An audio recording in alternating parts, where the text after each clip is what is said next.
कोई क्वेश्चन हो तो करिए। गुरुजी, मैंने एक चीज ऑब्जर्व की है कि जब मैं कहीं फोकस्ड होती हूँ तो मेरी टंग अपर पैलेट से एकदम चिपक जाती है। ये इज इट नेचुरल है, नॉर्मल? और बहुत नॉर्मल है, बहुत अच्छी टेक्निक है। माइंड जैसे ही थॉटलेस स्टेट में जाएगा, ब्रेन रिलैक्स होगा, मशीन कूल डाउन जितना होती जाएगी, सेंसेस कूल डाउन होते जाएंगे, वैसे ही जीभ तालू से चिपक जाएगी। इसीलिए क्रिया योग में अगर आप नोट करो तो जितने भी मास्टर हैं, जो अच्छे मास्टर हैं, मतलब लहरी महाशय के आप एक किताब पढ़ो तो उसमें वो कहते हैं कि तालू चिपक गई और मैं आनंद में हूँ। तो उनके तालू के चिपकाने का मतलब यही था कि उनका पहले ये शांत हो गया और तालू जीभ चिपक गई। पर फिर कुछ गुरुओं ने कहा कि बेटा तालू को चिपकाना शुरू करो तो तुम आनंद में चले जाओगे, उल्टा हो गया। पर मैंने भी यही सिखाना शुरू किया कि भाई तालू को चिपका लो तो थोड़ी देर के लिए शांत हो जाओगे। पर टेक्निकली देखो तो माइंड के बहुत एक्सट्रीम शांत होने पर तालू ऑटोमेटिकली चिपक जाती है। ये सिम्टम है। प्रारंभ में किसी को नहीं हो रहा है तो खुद ही तालू चिपका ले तो थोड़ा प्रैक्टिस हो जाएगी। लेकिन मेरी तो ओवर थिंकिंग चलती रहती है। नहीं, बंद हो जाएगी वो, थोड़े दिनों तक अभ्यास कर लो, बंद हो जाएगी 101%। ओवर थिंकिंग नहीं चल सकती। अगर तालू चिपका हुआ है इसका मतलब है कि जीभ न्यूट्रल है। ओवर थिंकिंग में जीभ में मूवमेंट होती है। ओवर थिंकिंग जब भी करोगे तो बिना जीभ के कर ही नहीं सकते। जीभ ओवर थिंकिंग में क्या मतलब, आप कन्वर्सेशन कर रहे हो ना मन में, तो कन्वर्सेशन कर रहे हो तो जीभ के अंदर हरकतें होती हैं। तो अब बच्चे लोग नहीं हैं, अकेले बैठे बैठे खुद ही बात करने लगते हैं, तो उनके अंदर इतनी सेंस नहीं है अभी, उतनी मेच्योरिटी नहीं है कि वो लिप्स को बंद कर पाएँ। हम लोग इतने मेच्योर हैं कि भाई लिप्स खोल के बात नहीं करते। तो हम लोगों की जीभ की मूवमेंट होती रहती है, जबड़े की भी मूवमेंट होती है। इसीलिए तो सोते हैं तो जबड़ा खींचते रहते हैं ना, क्योंकि ओवर थिंकिंग चल रही है। पर अगर जीभ कंप्लीटली न्यूट्रल है ऊपर चिपक जाएगी। और अगर ऊपर चिपक गई अपने आप, चिपकाने का मतलब फोर्सफुली नहीं चिपकी, ऊपर अगर न्यूट्रल होकर चिपक गई तो इसका मतलब ब्रेन शांत हो गया है। ब्रेन में कोई थॉट का इम्प्रेशन नहीं आ रहा है। थॉट का, इमोशन का, इमेजेस का इम्प्रेशन बहुत हाईली नहीं आ रहा है। इतना भले आ रहा होगा कि उसका ब्रेन पर इफेक्ट नहीं आ रहा है, सेंसेस पर इफेक्ट नहीं आ रहा है। ये मेरा अनुभव मेरा भी यही ऑब्जर्वेशन है और मेरा यही होता है कि जीभ तालू को एकदम फोर्सफुली चिपक जाती है। तो फोर्सफुली चिपका रहे हो तो जबरदस्ती चिपका रहे हो। ढीला करना है जीभ को, पहले फिर ढीला करना शुरू करो। या तो ब्रेन हो या थॉट को ढीला करो या तो जीभ को ढीला करो। कोई ना कोई तो ढीला करोगे ना भाई, फोर्सफुली थोड़ी ना चिपकाओगे। इसीलिए जीभ वाली जो एक्सरसाइज है उसको करो और फिर ढीला करो टंग को। ये राजयोग और हठ योग की क्रिया है। या तो यहाँ से ढीला कर दो, यदि यहाँ से नहीं ढीला हो रहा है तो फिर भाई जीभ को खूब एक्सरसाइज करा के ढीला करो। तो ये हठ योग और राजयोग। कहते नहीं कि भाई पूंछ पकड़ करके ऊपर जाओ। तो ये सब ये है कि आप ब्रेन तक पहुंचने के लिए, माइंड तक पहुंचने के लिए आप अपनी सेंसेस का उपयोग कर रहे हैं। ज्ञान इंद्रिया बहुत सेंसिटिव है। जो बहुत स्थूल बुद्धि के लोग होते हैं उनको कर्म इंद्रियों को पकड़ाया जाता है कि भाई रेक्टम, हाथ की मसल्स, काफ की मसल्स, इसको ढीला करो। पर जो थोड़ा हायर लेवल पे पहुंचते हो तो आप अपनी ज्ञान इंद्रियों के सेंसेस की मसल्स को पकड़ते हो, उनको लूज करते हो। लेकिन जिस दिन मास्टरी हो जाती है सीधा यहाँ से ब्रीदिंग के थ्रू सीधा यहाँ लूज करने की, तो ये ऑटोमेटिकली सब लूज हो जाते हैं। फिर थॉट थोड़ी नहीं चलता। थॉट लूज हो गया तो फिर सेंसेस को लूज होना ही है। सेंसेस को नेचुरल स्टेट में आना ही पड़ेगा, उसके अलावा उनके पास कोई रास्ता ही नहीं। डीप स्लीप में होता क्या है, लूज हो ही जाती है ना। अगर लूज नहीं है, स्ट्रेस में है, तो इसका मतलब ड्रीम्स देख रहे हो। सिंपल सा लॉजिक, ठीक है। गुरुजी, ये जब थॉट प्रोसेस बंद होता है तो उस टाइम अपना एब्डोमेन अपना अंदर चला जाता है क्या? नहीं, एब्डोमेन लूज होता है, रिलैक्स हो जाता है। उस समय एब्डोमेन टाइट और लूज थोड़ी ना होता। सर, एक क्वेश्चन था। ये जो आपने बताया कि कॉन्शियसनेस को छोटे छोटे पार्ट्स पे लेके जाना, तो एक प्रॉब्लम मुझे होती है कई बार ना, जैसे कोई चीज खा रही हूँ तो आजकल एकदम से बहुत तेज ठसका लगता है तो ये मतलब कभी मुझे लगता है कि जैसे बाहर भी निकले अगर एक आध बार तो उसकी वजह से भी कुछ या तो बोलन का है, पता ठसका नहीं का मुझे मतलब exactly क्या होता क्या है? ठसका का एग्जैक्ट मतलब बताओ। जैसे बहुत तेज एकदम से खांसी आना, एक तरफ का आंख भी लाल हो जाएगी, बिल्कुल आंख में से पानी निकलने लगेगा और इतनी तेज कि मतलब अंदर से हिल जाएंगे पूरे एकदम, इतना जोर से लंग्स पे जोर पड़ के और एकदम खांसी आना। फिर पानी वानी पीऊंगी तो फिर ठीक हो जाएगा। पर ये खाना मतलब एक रिसेंट खाना अटकता तो नहीं है? हाँ, मुझे ऐसा लगता है कि जैसे जो एक टॉन्सिल्स है वो बहुत सेंसिटिव हो गए, जैसे कहीं पे कुछ लगा और एकदम बस ठसका लग जाता है। तो हाँ। इसके लिए कौन से पार्ट पे कॉन्शियसनेस को लेके गले जाके पे, strong- गले पे, ये part one of the best है। इसी को थोड़ा स्ट्रांग कर लो बस, और नेक और गले को ठीक कर लो, हो गया। लेकिन तो इसमें ब्रीद इन करने के साथ नेक को ब्रीद थोड़ा इन, सा ब्रीद इन करके, कोई भी स्ट्रेंथ बढ़ाना है तो ब्रीद इन करके, मतलब पूरक को स्ट्रांग करोगे। तो उसमें फिर गले पे थोड़ा सा स्ट्रेस कर सकते हैं। हाँ, ऊपर टाइट कर दो देखना- ना इसको, देखो फिर ये टाइट कर दो, ऐसे ठीक हो है। गया। गुरुजी, मुझे ये क्वेश्चन पूछना है, कभी कभी ऐसा होता है हमारे ऊपर से कभी कभी बहुत ज्यादा विचार आ जाते हैं, विचारों की कह सकते हैं कि बाढ़ से आ जाती है। उस समय अगर हमें तुरंत इमीडिएट रिलैक्स करना हो तो ये टर्टल ब्रीदिंग करें या यौगिक ब्रीदिंग करें, कौन सा ऐसा करें? अगर विचारों की बाढ़ आती है तो पहले आप एब्डोमेन की जो रेचन में एक्सलेशन बढ़ने में है ना, एब्डोमेन को जब स्क्वीज थोड़ा सा करते हो स्लो और लॉन्ग में, उसको करो। अब क्या होगा, जब ओवर थिंकिंग या विचारों की बहुत बाढ़ आ गई तो ब्रेन पर स्ट्रेस बढ़ गया। उस स्ट्रेस को इमीडिएटली आप रिड्यूस नहीं कर पाओगे क्योंकि एक्सपर्टीज नहीं है। तो आप क्या करो, अगर टेक्निकली देखो तांत्रिक लैंग्वेज में, कि आप उस स्ट्रेस को, माइंड एक अनदर स्ट्रेस क्रिएट कर देगा एब्डोमिनल रीजन में या चेस्ट रीजन में, तो एब्डोमेन रीजन में कर दो। अब एक्सलेशन में एब्डोमेन को धीरे धीरे पिचकाना शुरू किया और फुलाना शुरू किया। अब दो जगह स्ट्रेस डाइवर्ट हो गया, एक ब्रेन में और एक अब आपने अपने विल से एब्डोमेन में कर दिया। एब्डोमेन को 10-15 मिनट तक स्ट्रेस बढ़ाए रखो।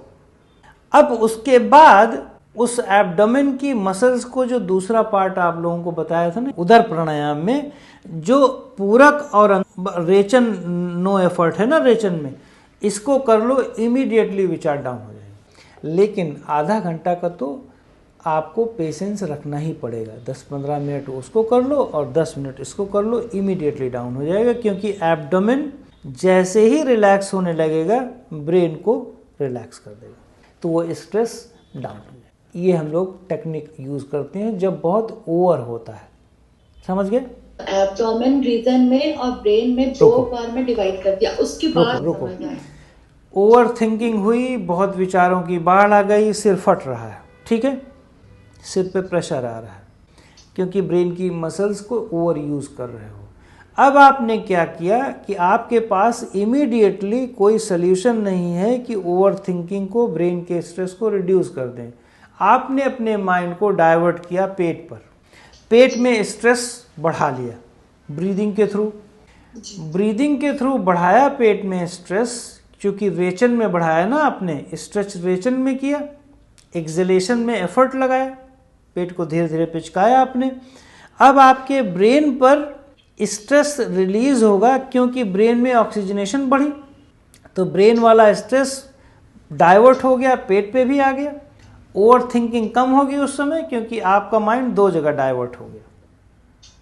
10-15 मिनट कर लिया, उसके बाद उसका काउंटर यही पूरक वाला उदर प्राणायाम कर लीजिए लेट करके। फिर गुरुजी उदर प्राणायाम का जो फर्स्ट वेरिएशन सीखे थे वो जो, हाँ फर्स्ट वेरिएशन, तो फर्स्ट वेरिएशन पहले कर लो, उसके बाद बिल्कुल ब्रेन रिलैक्स हो जाएगा, मसल्स करके देख लो उसको, उसमें क्या दिक्कत है ना, ठीक है सर। जो विटामिन डिफिशिएंसी होती है B12 या फिर D या फिर D3, तो उसका लॉन्ग टर्म में रिकवर होती है, मतलब फिर से लेने की जरूरत ना पड़े, जो ओरल टैबलेट लेने पड़ते हैं, उसका लॉन्ग टर्म उपाय क्या होगा? पूरा लॉन्ग टर्म उपाय तो यही है कि आप थोड़ा सा ऑक्सीजनेशन के लेवल को बढ़ाएं, अपनी फिजिकल इम्यूनिटी को बढ़ाएं, ताकि जो नॉर्मल रूटीन में आप विटामिन डी एक्सटर्नल सोर्स से ऑटोमेटिक नेचर से ले पाएँ तो बॉडी ले ले। अब बॉडी की इम्यून सिस्टम अगर अच्छा नहीं है तो वो नेचर से एब्जॉर्ब नहीं कर पाती, तो आपको अल्टीमेटली इम्यूनिटी के लेवल को बढ़ाना है ना। अब जैसे हमारी बॉडी में प्रोटीन डिफिशियंसी है, नॉर्मली हमको प्रोटीन का डिब्बा थमा दिया जाता है कि प्रोटीन का डिब्बा 4-6 चम्मच दूध के साथ मिला के पीते रहो, वो ठीक है। लेकिन जो नॉर्मल रूटीन में हम प्रोटीन खा रहे होते हैं, स्प्राउट खा रहे हैं, ये खा रहे हैं, वो खा रहे हैं, चना खा रहे हैं, अगर उसको एब्जॉर्ब करने लगें तो शायद वो प्रोटीन का पाउडर जो पी रहे हैं वो पीने की ज़रूरत नहीं पड़ेगी। तो नॉर्मल भोजन को अच्छी तरह से फुली एब्जॉर्ब करने की इम्यूनिटी कैसे बढ़ाएं? वो इम्यूनिटी बढ़ जाए तो फालतू के एक्सटर्नल सोर्स से बच जाएंगे। तो वो इम्यूनिटी बढ़ाने के लिए ही तो हम लोग ये सब कर रहे हैं, है ना। तो खास करके विटामिन डी को बढ़ाने के लिए हम लोग भस्त्रिका का इस्तेमाल करते हैं, बट बहुत स्लो भस्त्रिका, क्योंकि आजकल ना हम लोग ऑलरेडी हाइपर हैं और जब हम भस्त्रिका करने लगते हैं तो ऐसे भस्त्रिका करते हैं कि ऊपर से बारिश ही करवा देंगे। इतना भयंकर भस्त्रिका होने लगता है कि आसमान में गर्मी आ जाएगी और वहाँ से बादल उदल टूट के नीचे गिर जाएंगे। तो ऐसे करें नॉर्मल और बहुत अच्छी स्लो स्पीड पे भस्त्रिका। तो भस्त्रिका से थोड़ा हीट बॉडी में जनरेट होती है, पर उसके साइड इफ़ेक्ट क्या हैं? अगर ब्लड प्रेशर है तो वो थोड़ा बढ़ने के चांस होते हैं, तो गाइडेंस में किसी के कर सकते हो। पर मेरे अनुसार ये सब जितना कर रहे हो ये वन ऑफ द बेस्ट है। ये लॉन्ग टर्म में इससे अच्छा नहीं, इसको कर लो, है ना। मतलब sir absorption is the main thing at the end of the day.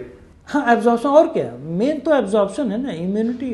अगर आप एब्जॉर्ब करा रहे हैं नेचर से तो फिर क्या दिक्कत है। इवन कि हर खाने में विटामिन डी है ही है, चने में विटामिन डी नहीं है क्या? बिल्कुल है। जितने भी हीट जनरेट करते हैं खाने सब में विटामिन डी है। पर मैं बहुत सारे लोगों को जानने के लिए क्वेश्चन करता हूँ कि बेटा ऐसा है कि मुनक्का इतना खाओ तो अंजीर खाओ, तो कुछ लोग कहते हैं गुरुजी गर्म कर देता है। तो पता चलता है कि ये 4 बार नॉनवेज खाते हैं, नॉनवेज गर्म नहीं करता, मुनक्का गर्म कर देता है, और अल्कोहल गर्म नहीं करता, ये गर्म कर देता है। तो कुछ लोगों की फ़िलासफ़ी भी बड़ी उल्टी सीधी होती है।